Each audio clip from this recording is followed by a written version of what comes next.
Welcome to the Emotional Eating Unwrapped podcast. I'm your host, Alana Kessler, an emotional eating and weight loss coach for women looking to fall in love with eating, create healthy attachments with food, and lose weight sustainably. Hello and welcome to another new episode of Emotional Eating Unwrapped. I'm your host, Alana Kessler, and today's episode is about something that most of us live with really, really quietly and almost never talk about. And it's that feeling that you get when you have that fire in your belly, you have that sense of desire, and you immediately feel like you don't deserve it. And it can relate to so many different areas. So it can relate to food. So you feel like you really want to have something and you get this kind of like bully in your head that's telling you don't deserve it. You can feel like you want affection, you want time to yourself, you want maybe a bigger life, right? Like you have a career goal or something that comes into your brain, and immediately there's this voice that comes in. The only way, like I said, I could think of it is like a bully. And immediately you start feeling shame around this wanting. And it's not just shame that you're feeling, but it's an instinct to hide the fact that you have this desire at all. And what happens is it's like it happens so quickly. It's like this feeling arises within you, the bully comes in, the voice comes to be like, no, and then you find yourself sabotaging it, right? So you find yourself sabotaging the whatever the desire is that you had.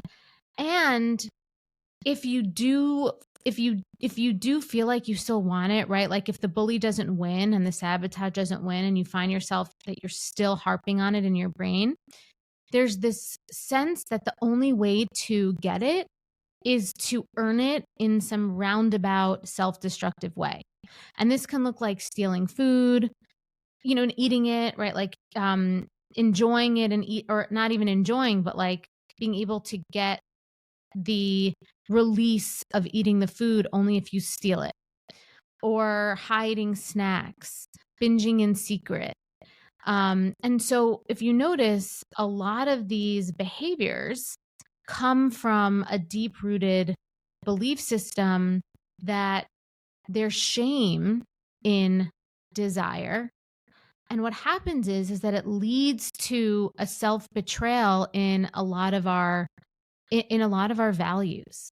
Because I know for myself, and I know the women that I work with who chat with us in the mentorship about some of these things that they do, one of the most painful parts about it is that it doesn't align with their value system or their integrity to steal food from other people, to hide snacks, right? It doesn't align with their higher self and their higher vision of what their worthiness is. Because on one hand, you know that you're worthy, but on the other hand, there's this gap between letting yourself enjoy and letting yourself feel desire and letting yourself live from that place and what's actually happening, right? And these behaviors that kind of sabotage or create a dissonance between our value system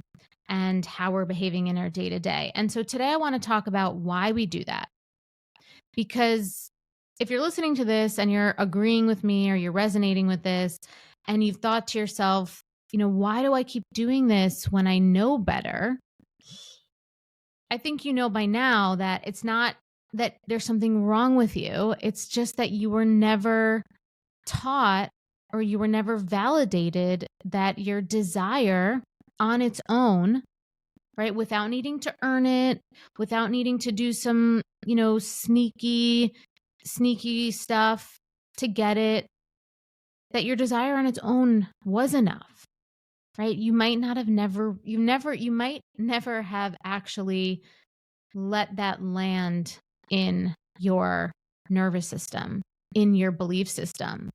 And reframing that belief system is extremely, extremely important for, for healing, especially our relationship with food, because that's specifically what we're talking about here. So let's go into it. Let's go into some of the, the backstory. So as women, and really it is more women than men. I know that some men may struggle with this as well, but, I speak primarily to women here. And as women, we've been taught to be gracious, be grateful, to want less, to need less, just to be less, or not necessarily to want or need less, but just not to make it someone else's problem, not to let it be so big in the universe.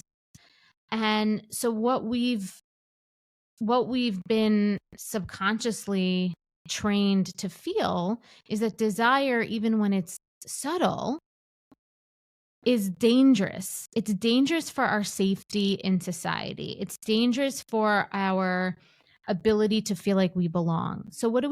We downplay it. We convince ourselves that we're the problem, that we're, it's too, it's like we want too much.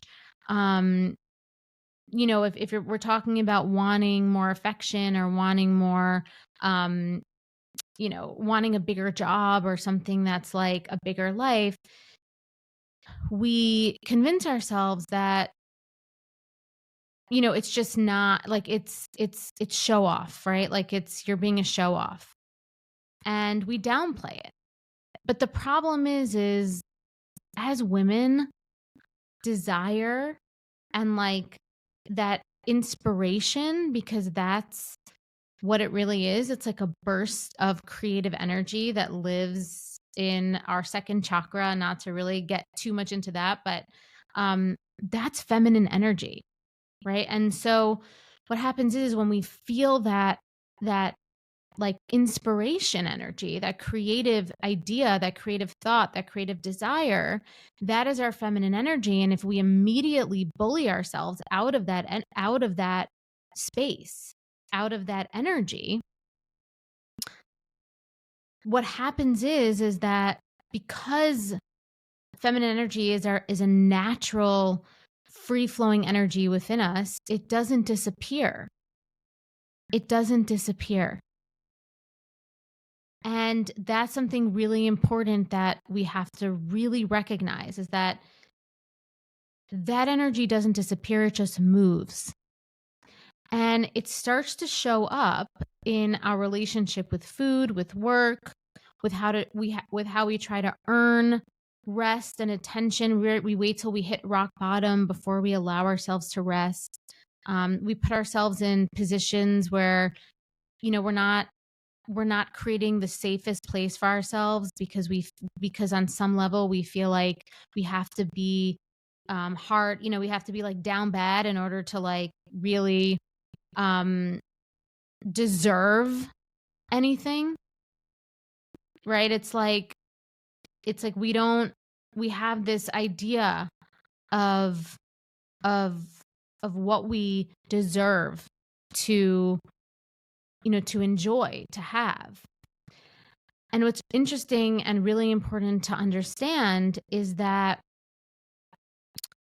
because this energy doesn't go away, we have to learn how to re-relate to the energy, in the sense that even though this energy might feel very activating, it doesn't have to be veered. It doesn't have to be, it doesn't have to be utilized in a way that hurts us or in a way that creates self-abandonment. And so using food to express, using food to express our desire, because we think it's a safer way to do it. So using food, whether that's, the actual eating of food, or whether it's like the acquisition of food, right? So using eating behavior and food as a way to explore and express desire, that is not the most adaptive way to do it. Right? That's not the most adaptive way to do it, because it ends up creating this abandonment with ourselves that only has repercussions later on in many different areas. So if we think about it even deeper, many of us don't just want more, right? We feel like we're not allowed to have more. And if we don't believe we're worthy just because we want it, we create the conditions to make ourselves feel like we've earned it. Okay. And this is how it becomes much deeper rooted. Because the conditions are often laced with shame, because it doesn't align with how we see ourselves, with our values. And a lot of times, especially when we, use food to express and explore desire and, wanting, it's not even about the taste of the food. It's about the rush. So when we use food as a way to express and explore, it is about the rush. It's because you feel like you're getting away with something, right? You feel like you're finally winning. And unless there's struggle, secrecy, or danger attached to it, your belief system can't reconcile wanting. And that is what's happening here. Because if we kind of zoom out and we really explore the deeper underbelly of this, what would happen if you just gave yourself permission to eat what you wanted openly, or to ask for rest, or to ask for affection, or to ask to take up space, right? Like, say, put your name in the hat for that job, right? What would happen there? That would feel too easy, right? It wouldn't feel real, because it would feel too easy, because your belief system and nervous system is used to earning and struggle and danger and putting yourself in dangerous situations in order to earn something. And just permission and asking and advocating for yourself is too easy. It's too exposed. It's too vulnerable. Right? We tell ourselves that we have to suffer. We have to suffer a little. We have to sneak a little. We have to hustle just to earn what we wanted in the first place, and what we deserve to try to claim for ourselves, because we believe the desire alone isn't enough to activate us, to move us.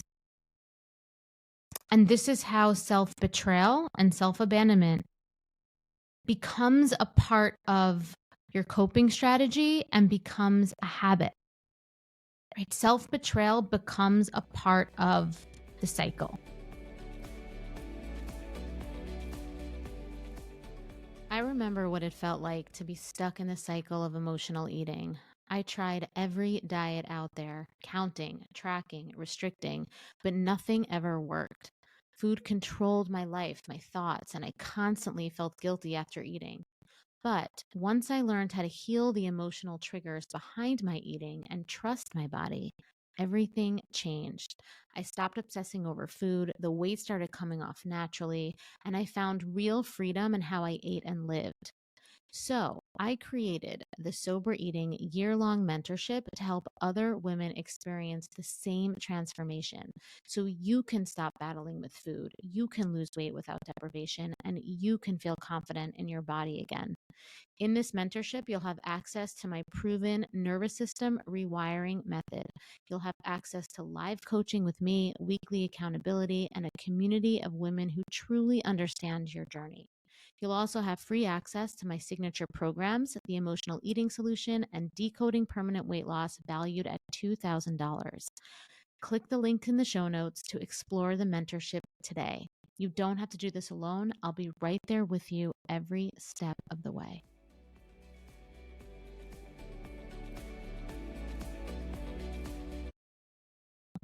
And here's the crazy wild thing is that we as women often start betraying ourselves so young that we don't even realize that we're doing it. Some examples are saying yes when we mean no, laughing, right? Laughing something off, even when it's making us feel awkward or bad, right? Acting like chill or the cool girl, right? Prioritizing someone else's needs over our own. Maybe you got criticized for eating certain things when you were younger, and so, you just kind of started, secretly sneaking it because you didn't want that criticism. And we become hypervigilant. We become women who anticipate other people's emotions, but feel connected from our own. And there is a very big distinction between empathy and hypervigilance. And, with the women I've worked with, this is something that we work on. Right? I get so many, comments and questions in the weekly Q&As that I do in the mentorship. And in the questions, people will give me context and they'll be like, I'm an empath and ... And so much of what I hear when I read the ... part is that this isn't empathy. This is a codependence. This is hypervigilance, because you've been trained to think about other people's emotions before yours, right? You've been trained to think about what you acting in and advocating for what you want and putting yourself out in the world, using your energy for your desire. You're thinking about how that's going to impact someone else and what the backlash is going to be for you. And that disconnection from our own feelings, our own experience, our own integrity with our true wants is what drives us to soothe with food. And not because you're not disciplined, because to be honest, so many of the women that I talk to about this stuff, they have such strong discipline in other areas of their lives. And so this isn't about a flaw in your character. It's just because the food situation, whether it's like the amount of food that you're eating, so binging is an example of that, or whether it's like the sneaking and stealing food, so it's more of like the behavior and the danger part of it. It's the only area that you feel that you can explore wanting and getting, right? It's not just the wanting, it's the getting, right? And like we said before, in that place, we often act in ways that are out of alignment with our higher selves, with our goals, and with our values. So let's talk about what the path forward is. Now that we understand the context, the deeper root, how it's not your fault, that is the first step. The first step of the way forward is not to shame yourself out of wanting. right? And not to put more guardrails on yourself. What you need to do is practice permission. Okay, this is a skill. Okay, it is a skill to give yourself permission because it requires you to live in a place of yes. And yes, without the danger. Yes, without the earning. Yes, without the over-explaining. And a nervous system that's not used to that, right? A nervous system that's used to fight or flight but definitely is not going to be comfortable with permission. Okay, so this is a practice that you have to start to do so that you can build tolerance for, so you can build tolerance for your own wants, and you can integrate those wants into your life in all ways, right? Whether that's food, whether that's career, whether that's love, whether that's affection, right? And so you can integrate that want, that desire into your wholeness, into your being without it creating chaos, right? It's like when you think about conversations sometimes that people have when they're building a business, right? A lot of times people think that people are afraid of failure, but a lot of times people are afraid of success, right? People letting ourselves feel good and giving ourselves allowance, giving ourselves permission. It is a big training to live in a space of true self-worth. Okay, and so some things that you can do to start to practice permission is, start within yourself, right? So before you start taking your practice outside of you, start with yourself, right? So you might journal your desires, your wants without filtering them, right? Just take a piece of paper and just start writing your desires. Notice how many times you might censor yourself and try to make it sound less crazy. And then say to yourself, who am I censoring this for? No one's reading this. And you're going to see so quickly how ingrained that, that bully and that critic is. And you can practice then, ignoring the critic, right? So just because the critic comes doesn't mean you failed. It's great. The critic is going to come. But you could say, "Hi, critic, you're not real," and then continue writing. But the only way to build the skill of giving yourself permission is when you get that resistance to keep doing it anyway.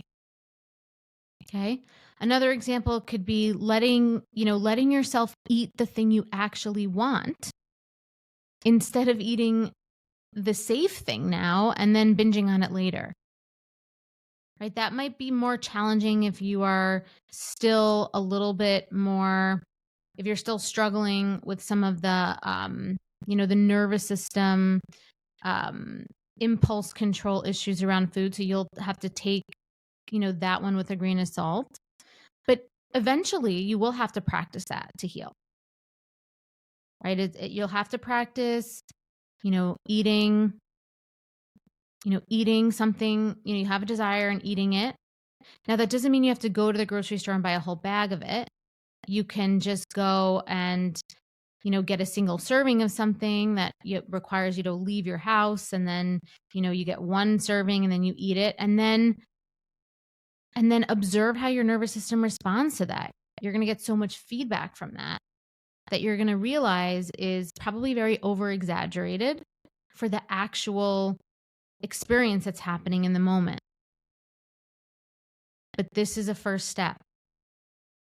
starts training your nervous system to feel safe in permission. Okay, because we are learning that wanting, having desire, letting ourselves get and have that desire doesn't make you bad, doesn't make us bad. And having what you want doesn't make you greedy, right? It makes you honest. And so when you stop betraying your appetite, right? And now you understand that we're talking about appetite, not just when it comes to food, but when it comes to life, right? When you stop betraying your appetite, you start coming home to your whole self, which is what we want. That's where the freedom is. That's where the peace is, right? And that's why we end up following all these like crazy diets and meal plans, because we think that that's what's going to give us permission. But ultimately, we want the permission to come from inside of us. And this is how you start to do it. You start accepting and building the skill of permission to want.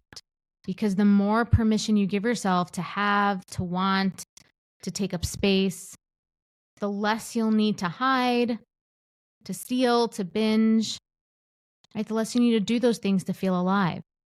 Okay, so please know this, that there is nothing shameful about your desire, about your hunger, right? Hunger related to food and eating, and hunger related to just your life in general and your needs and your wants, right? Because it's not just about the food. It's about reclaiming your right to have wants without punishment, without secrecy, without earning it through self-denial, through self-abandonment, right? Because you don't have to wait until you hit rock bottom, until you're exhausted, or until you're starving, right? Or until you've put yourself in a dangerous position where you have no other choice to meet your own needs, right? You don't have to make it hard, right? You're allowed to want. Okay? Permission to want. That is what I'm going to leave you with today. So thank you so much for listening. If you enjoyed this episode, please feel free to leave us a comment on Spotify. If you're watching on YouTube, we appreciate you. Please like and subscribe. And you can find all of our episodes on Spotify and on Apple Podcasts. And until next time, I'm Alana, and thank you for listening to Emotional Eating Unwrapped.